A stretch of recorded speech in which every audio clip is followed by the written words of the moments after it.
على من لا نبي بعده أما بعد فأعوذ بالله من الشيطان الرجيم بسم الله الرحمن الرحيم يا أيها الذين آمنوا اتقوا الله حق تقاته ولا تموتن إلا وأنتم مسلمون۔ اللہ رب العزت کا بیان پاک ہے، سورہ آل عمران کی 102 نمبر آیت ہے۔ مالک الملک فرماتے ہیں کہ اے ایمان والو، اللہ سے ڈرو جس طرح ڈرنے کا حق ہے، اور تمہیں موت اس حال میں آئے کہ تم مسلم بن کر ہو۔ تو اب سوال یہ پیدا ہوتا ہے کہ اللہ نے پہلے ہی ایمان والے تو کہہ دیا ہے، یا ایھا الذین آمنوا، اے ایمان والو، لیکن اگلی بات جو ہے اس کے معنی اور مفاہیم کیا ہے یہ ہم نے دیکھنا ہے۔ تو اب مسلم کا معنی ہے کہ اللہ کے حکم کے آگے اپنے آپ کو جھکا دینے والا، اپنی مرضی نہ کرنے والا، یعنی یہ ایک بندگی کا اہم ترین، اس کو آپ یہ کہہ سکتے ہیں کہ مقام ہے بندگی کا اہم ترین، کہ جب بندہ بن گیا تو ایسا بندہ بنا کہ کسی بات میں اپنی رضا شامل نہیں بلکہ اللہ کی رضا شامل ہے۔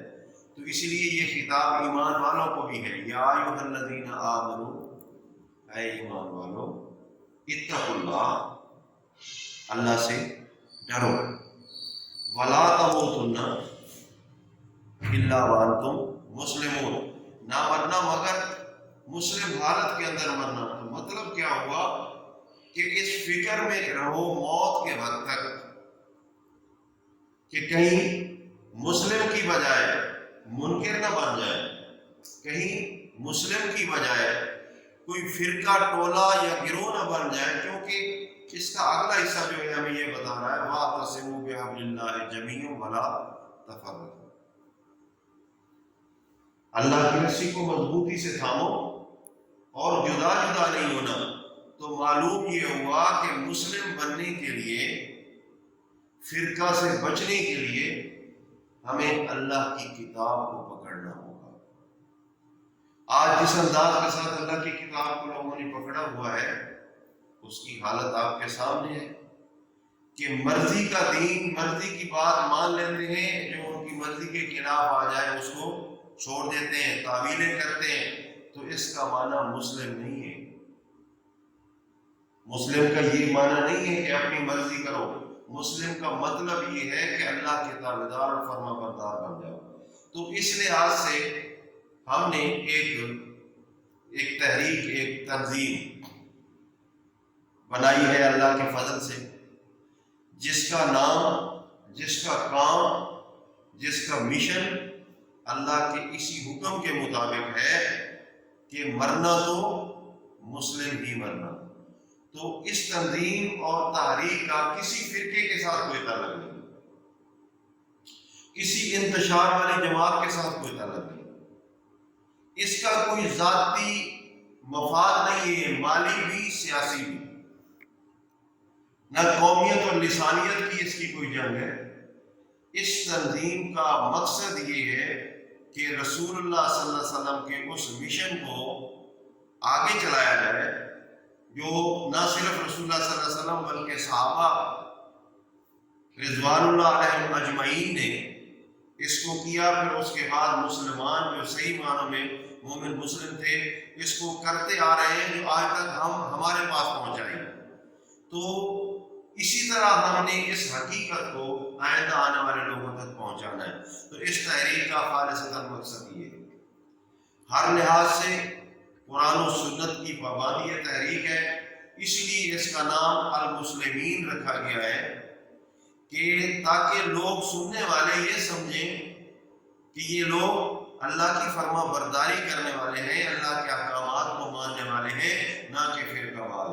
ایک سوال اس میں اور پیدا ہوتا ہے، اس نام سے بھی کئی جماعتیں بن چکی، فلاں مسلمین، فلاں مسلمین، فلاں مسلمین۔ لوگ پریشان ہیں کہ اب کس مسلمین والوں کو صحیح سمجھا جائے۔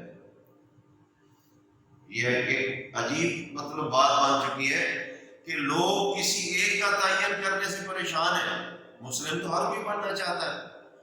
تو اس کا جواب یہ ہے، جس کتاب کے ذریعے سے رسول اللہ صلی اللہ علیہ وسلم کو یہ راستہ ملا ہے، جس کتاب کے ذریعے سے صحابہ کو راستہ ملا ہے، اسی کتاب کو چیک کر لیجیے۔ اگر وہ آپ کو مسلم کہتی ہے تو آپ مسلم ہیں، اگر کسی دوسرے کو وہ کتاب مسلم کہتی ہے تو آپ اس کو مسلم سمجھتے ہیں، اس کا ساتھ دے دیجیے۔ اگر یہ کتاب، کیونکہ اللہ رب العزت جہاں یہ فرماتے ہیں لا تموتن الا وانتم مسلمون، تو اس سے آگے یہ بھی فرمایا واعتصموا بحبل اللہ جمیعا ولا تفرقوا۔ تو جب اللہ کی کتاب، اللہ کی اس رسی کی بات آئے گی تو اس میں تفریق نہیں چلے گی، اختلاف نہیں چلے گا، چونکہ چنانچہ نہیں چلے گا، اکابرین نہیں آئیں گے، محدثین علماء فقہاء یہ نہیں آئیں گے، کیونکہ یہ اللہ کا حکم ہے، اللہ کا کلام ہے۔ تو یہی ہمارے لیے ایک ذریعہ ہے مسلم رہنے کا، تو اس ذریعے کو مت چھوڑیں۔ اب پھر دیکھیں قرآن مقدس اس بات کو کتنا زور دے کر بیان کرتا ہے۔ آپ سورہ انعام میں چلے جائیں، محمد رسول اللہ صلی اللہ علیہ وسلم کو حکم دے کر فرمایا گیا، قل، اے پیغمبر کہہ دیجئے، ان صلاتی و نسکی و محیای و مماتی للہ رب العالمین، میری تمام عبادتیں، صلاۃ بمانے خیر، عبادت اور بندگی کے آگے، تو ہر قسم کی خیر اور بندگی کس کے لیے ہے؟ اللہ کے لیے۔ نسک کے اندر قربانی آتی ہے، یہ جان، مال، وقت، علم، ساری چیزیں اس کے اندر آ گئی، تو ہر قسم کی وہ قربانی، ماہیا میری زندگی کی کاوشیں، و مماتی یہاں تک کہ مجھے موت آ جائے، یہ کس کے لیے ہے؟ للہ، اللہ کے لیے۔ اب اگلی بات دیکھیں، لا شریک لہ، ان میں کسی کا کوئی حصہ نہیں ہے، وبذالک امرت، اسی بات کا تو مجھے حکم دیا گیا ہے، انا اول المسلمین، کہ سب سے پہلے اس قانون کو میں ماننے والا بن جاؤں، اس کے آگے سر جھکانے والا بن جاؤں۔ تو ثابت ہوا کہ مسلم وہ ہے، المسلمین وہ ہیں جو اللہ کے حکم کے آگے اپنا سر جھکا دیتے ہیں، اکڑتے نہیں ہیں، فرقہ ٹولہ جماعت امیر فلاں فلاں، اس کو بچانے کے لیے اللہ کی کتاب کی کوئی تعویل نہیں کرتے ہیں، تو یہ مسلم ہے۔ اس سے آگے پھر فرمایا، ابراہیم علیہ السلام کیا کہتے ہیں جب خانہ کعبہ کی دیوار کو اونچی کر رہے تھے تو کیا کہتے ہیں؟ ربنا وجعلنا مسلمین، اے اللہ ہم تیرے حکم کے مطابق یہ دیوار بنا رہے ہیں، لیکن صرف یہ نہیں، ہمیں ایسا بنا دے کہ ہر لحاظ سے ہم تیری بات کو ماننے والے بن جائیں، تیری بندگی اختیار کرنے والے بن جائیں، ومن ذریتنا امۃ مسلمۃ لک، اور ہماری اولاد میں سے بھی ایک جماعت ایسی بنا جو تیری فرما بردار، جو تیرے حکم پہ چلے۔ تو اب یہاں ثابت کیا ہوا کہ سیدنا ابراہیم علیہ السلام سے لے کر محمد علیہ السلام تک، پھر اس کے بعد صحابہ، پھر مومنین، قیامت تک جو ہے یہ سارے کے سارے مسلم اور مسلمین ہیں۔ ان کی پہچان کیا ہے؟ مسلم اور مسلمین، نہ یہ فرقہ ہے، نہ گروہ ہے، نہ ٹولہ ہے۔ تو اس لحاظ سے ہمیں غور کرنا چاہیے۔ اب ایک اور دلیل ہے، یہ بھی سورہ بقرہ کی ہے، وَوَصَّىٰ بِهَا إِبْرَاهِيمُ بَنِيهِ وَيَعْقُوبُ، اور ابراہیم علیہ السلام اپنی اولاد کو وصیت فرما رہے تھے، یعقوب علیہ السلام، یا بنی ان اللہ اصطفیٰ لکم الدین فلا تموتن الا وانتم مسلمون، اے میری اولاد، ان اللہ اصطفیٰ، اللہ نے چن لیا ہے تمہارے لیے، لکم الدین، بات اور واضح سے واضح ہوتی چلی جا رہی ہے کہ دین جو چنا ہوا ہے وہ منزل من اللہ ہے، اللہ کی طرف سے ہے، اور اللہ تعالیٰ نے اس دین کو چن کر اپنے بندوں کے لیے خاص کر دیا ہے۔ بس کیا ہے؟ فلا تموتن الا وانتم مسلمون، تم نہ مرنا مگر اس حالت کے اندر مرنا، موت تو سب کو آئی ہے نا۔ یہ نہ مرنے کا مطلب کیا ہے؟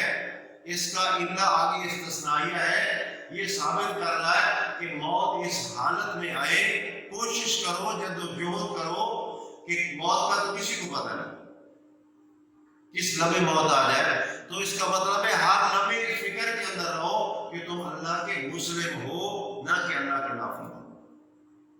تو یہ بات بھی واضح ہو گئی۔ آگے اولاد کیا جواب دیتی ہے؟ قالوا نعبد الہک و الہ آبائک، یہ یعقوب علیہ السلام کی اولاد جواب دے رہی، ہم عبادت کریں گے، کرتے ہیں تیرے الہ کی اور تیرے باپ کے الہ کی، یعنی ابراہیم، اسماعیل اور اسحاق، شرط بھی الہ واحد کہ وہ اکیلا الہ، اس کے سوا کوئی الہ نہیں، وَنَحْنُ لَهُ مُسْلِمُونَ، اور ہم اسی کے فرما بردار، اسی کے تابع ہیں، اسی کے حکم کو ماننے والے ہیں، اس کے حکم کے علاوہ ہمارے اوپر کسی اور کا حکم نہیں چل سکتا۔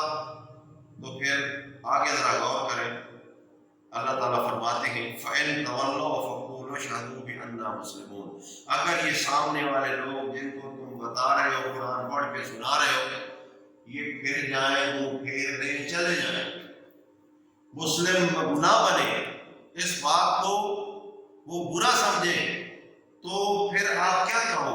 یہ کہو فَقُولُوا اشْهَدُوا بِأَنَّا مُسْلِمُونَ، میرے اوپر گواہ ہو جاؤ، تم نہیں مان رہے ہو لیکن گواہ ہو جاؤ کہ ہم مسلم ہیں، ہم فرما بردار ہیں، تم بنو یا نہ بنو۔ تو یہ بھی دلیل آپ کے سامنے آ گئی۔ اس کے بعد آپ ذرا غور کریں، قرآن مبین کے اندر ایسی کئی دلیلیں آپ کو ملیں گی۔ آگے فرمایا لا نفرق بین احد منہم ونحن لہ مسلمون، یہ بھی سورہ آل عمران کی آیت ہے۔ تو اس کی ابتدا کیا ہے؟ اس کی ابتدا یہ ہے کہ رسولوں کے ساتھ کوئی تفریق نہیں کرنی، یہ عنوان نہیں ہے لہذا اس کو میں بیان نہیں کرتا۔ آیت کا مطلب یہ ہوا کہ ہر مومن جو ہے وہ یہ کہتا ہے کہ میں مسلم ہوں، اس کی پہچان مسلم ہے۔ آج لوگ اکثر یہ کہتے ہیں ہاں مسلم تو سارے ہیں، مسلم تو سارے ہیں، لیکن ہمارے دوسرے نام بھی ہیں۔ ایک شخص سے بات ہوئی، اس نے کہا کہ آپ پھر وہ ایک صحابی کا نام لیا، تو ابھی دماغ سے وہ صحابی کا نام نکل گیا، تو اس کے نام کے ساتھ یہ کیوں لگا ہوا ہے؟ میں نے کہا ہاں ابو ذر غفاری رضی اللہ تعالیٰ۔ تو میں نے کہا وہ غفاری کو دین کا نام تو نہیں، وہ تو غفار قبیلے کے تھے، آپ بھی کہلوا سکتے ہو میں فلاں مسلم ہوں اور میں لاہوری ہوں، میں ملتانی ہوں، میں کراچی والا ہوں، میں سواتی ہوں، یہ آپ کہلوا سکتے ہیں کیونکہ آپ کا قبیلہ، ملک یا ضلع آپ بتا سکتے ہیں، لیکن مسلم کی جگہ پہ آپ نہیں بتا سکتے۔ تو آپ جو اہل حدیث، اہل تشیع، اہل سنت، دیوبند، یہ اہل قرآن، یہ فلاں فلاں، یہ جو آپ بتاتے ہو یہ دین سمجھ کر بتاتے ہو، یہ علاقے کا تعارف کراتے ہو، تو بھائی یہ تو دین کا تعارف ہے۔ تو اسی لیے تو اللہ کی کتاب کا اختلاف ہو رہا ہے کہ جب دینی تعارف ہو تو صرف ایک تعارف ہے کہ تم مسلم ہو، اگر قومی تعارف ہے، علاقائی تعارف ہے، کرواتے رہو۔ ابو ذر غفاری غفار قبیلے کا رہنے والا تھا لہذا غفاری کہلایا، ہمیں کیا اعتراض ہے؟ اس کا دین کے ساتھ کوئی تعلق نہیں۔ تو اگلی دلیل ہے ربما یود الذین کفروا لو کانوا مسلمین۔ غور کریں، اللہ فرماتے ہیں آج یہ نہیں مانتے، لیکن ایک وقت آئے گا، ایک وقت ضرور آئے گا کہ یہ کہیں گے کاش ہم مسلم ہوتے، لو کانوا مسلمین، کاش ہم مسلم ہوتے تو آج اللہ کی پکڑ سے بچ جاتے۔ قیامت والے دن پکڑ سے بچنے والا جو ہوگا وہ مسلم ہوگا۔ اچھا لوگ اعتراض کرتے ہیں دیکھو قرآن نے اور نام بھی لیے، جیسے مومن، یہ بھی قرآن نے نام لیا۔ اور بھائی مومن ایک صفت ہے، مومن کا معنی کیا ہے؟ یقین کرنے والا، یقین کرنے والا۔ اب قرآن نے کہا یا ایھا الذین آمنوا اتقوا اللہ حق تقاتہ ولا تموتن الا وانتم مسلمون، کن کو کہا؟ ایمان والوں۔ مومن تو ہے یہ، قرآن کہہ رہا ہے، میں نہیں کہہ رہا، قرآن کہہ رہا ہے وہ مومن ہے، لیکن ولا تموتن الا وانتم مسلمون کیوں کہا؟ اس کا مطلب یہ ہے کہ مومن تو بن گئے ہو، کہیں ایسا نہ ہو کہ مسلم کی بجائے تم سرکش بن جاؤ، اپنی مرضی کرنے لگو۔ تو ہمہ وقت ایمان لانے کے بعد آپ کو مسلم رہنا ہے، اللہ کے حکم کے تابع رہنا ہے۔ تو یہ ہے اصل مدعا جو میں بیان کرنا چاہتا ہوں۔ آیات بہت ہے، لیکن وقت کے لحاظ سے جتنا وقت ملا ہے اتنا ہی مجھے دینا چاہیے۔ تو میں گزارش کروں گا ان بھائیوں سے، وہ کسی بھی گروہ، کسی بھی فرقہ سے تعلق رکھتے ہوں، ضرور غور کریں، فکر کریں کہ جب ہم کلمہ پڑھ چکے ہیں تو پھر ہمارے لیے جو اللہ نے نام تجویز کیا ہے، کیوں نہ ہم وہی نام پسند کریں، وہی نام کہلوائیں۔ یہ صرف نام نہیں، کام کی بھی بات ہے، پھر ہم کام بھی مسلموں والا کریں۔ تو جب ہم نام سے بھی مسلم ہوں گے، کام سے بھی مسلم ہوں گے، تو انشاءاللہ اللہ فرماتے ہیں کہ آخرت میں کامیابی بھی مسلموں کے لیے ہے، کیونکہ یوسف علیہ السلام دعا کرتے ہیں، کیا کہتے ہیں؟ توفنی مسلمہ والحقنی بالصالحین، کہ اللہ مجھے مسلم حالت میں موت دینا اور مجھے نیک لوگوں کے اندر شامل کر لینا۔ تو مطلب یہ ہوا جو مسلم مرے گا وہی نیک لوگوں میں شامل ہوگا، جو فرقے میں مرے گا وہ کبھی نیک لوگوں میں شامل نہیں ہو سکتا۔ تو اللہ تعالیٰ سمجھنے اور عمل کرنے کی توفیق عطا فرمائے۔ سبحان ربک رب العزۃ عما یصفون وسلام علی المرسلین والحمد للہ رب العالمین۔